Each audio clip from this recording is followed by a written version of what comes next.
He was a Confederate general.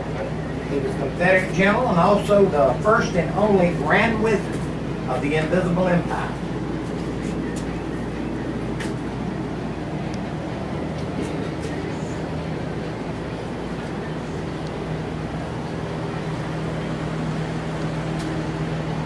You're going to buy your robe, take back with you, ain't you?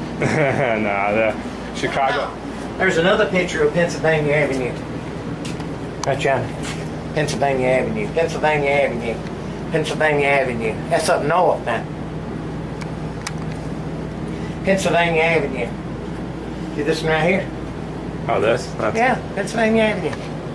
what, All so, the Yankees got into that thing. They were from 5 million to 9 million men, women, and children. Those stickers are not but $2 each. There's a lot of stuff. You can get you a Nazi sword, what do you call them damn things? Bayonets, daggers, $15. I mean, I live in New York State, and we don't have the Klan up there. You don't? No. That's what you think. How's the Klan doing in South Carolina now? Let me tell you why the Klan is ever worse and why I said that's what you think. In 1948, the Klan was declared public domain in Atlanta, Georgia by our federal government, a federal judge. From then on, a black can have a Klan, Hispanics can have a Klan, any individual, you or ever who, can have a Klan. It's not illegal to belong to the Ku Klux Klan. The Klan is all over the world. You know, like, Well, the Klan is not what it used to be. Those days are over. what's the Klan now? The Klan is what people make it out of. And what do you make it out of, Sean? I make it out of something that's history. Right. And the old one's what taught me what I know today, the history of it and all. And if I'd go to the history part of it, it would amaze me. But there's so much of it. So basically, you're just a historian. That's it. Right, and you take the This Klan. is a gift shop. It's a museum gift shop. You can even buy a 3x5, a 3x5 Klan flag. Right. And those hadn't been in existence for about 10 years. It's got a blood drop on it, it's red and white. Soldiers come out of the Civil War.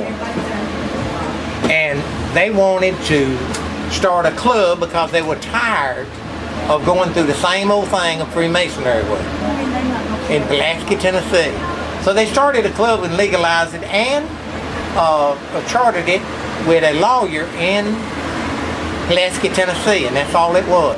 The vigilante organization, the Killing Klan, started in 1867 in Nashville, Tennessee. This is very important. Listen to these names. Albert Pike, the father of the Scottish Rite Masons, was there. He was also the creator of the rituals of the Freemasons for the blacks. Anytime that I tell you on this basis from this forward, it was nothing but Freemasons that headed off and started and was behind the Klan. The vigilante organization lasted for 2 years. The Albert Pike was elected as chief judge of the Ku Klux Klan. His statue stands in Washington, D.C. Also, Nathan Bedford Forrest was elected as the first and only Grand Wizard. The difference in those names, Redneck names, is today they call that position Imperial Wizard. There's never been but one Grand Wizard, they never will be no more. And other Freemasons, and they formed that Killing Klan, and that's when they rode through the South. In 2 years, they established in each state law and order. Now, why was this Klan created, the Killing Klan? Well, why was the original Klan created? This Klan is the original Klan, what I'm telling you about. The Civil War veterans could not walk on the sidewalk in this town, every southern town. If they walked in the road. And they had to bow their heads in reverence To the north. to the blacks.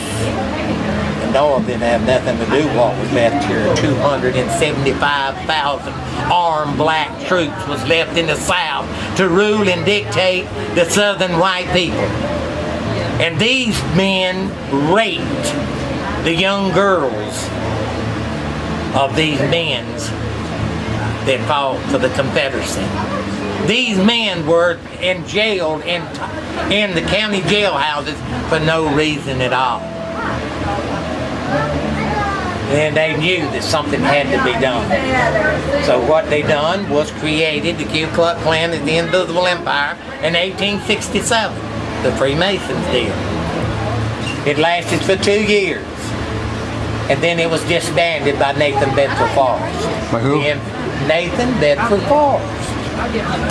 He was a general, one of the most famous generals of the Confederacy. 13 horses was shot out from under that man. He was a great general. John, talk about politics right now. What do you think about this? I've done my part in politics. I can't answer for nobody else but myself. I voted conservative, Republican, except one time with George Wallace. I have a certificate on the wall. I give my all to George Wallace. So basically, you say the Klan was started because the whites had a bout to the blacks. No, what's so curious to me, why don't you ask me why that the federal government didn't rise up against the Klan when that happened? Well, there was only half a federal government at that time, right? No, that's what you need to ask. Well, how come they didn't? Because the Southern people was willing to die, to give their life up for one or the other to be destroyed. Because the South could not exist, mulatto or black or white.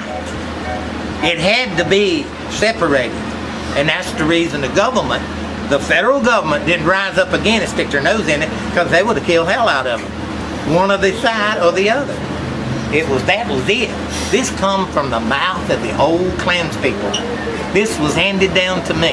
This wasn't out the wall of a bunch of people raving or bullshitting or talking crap. This is actual knowledge that took place, and why the federal government wouldn't do it, because they had enough of killing. They had enough.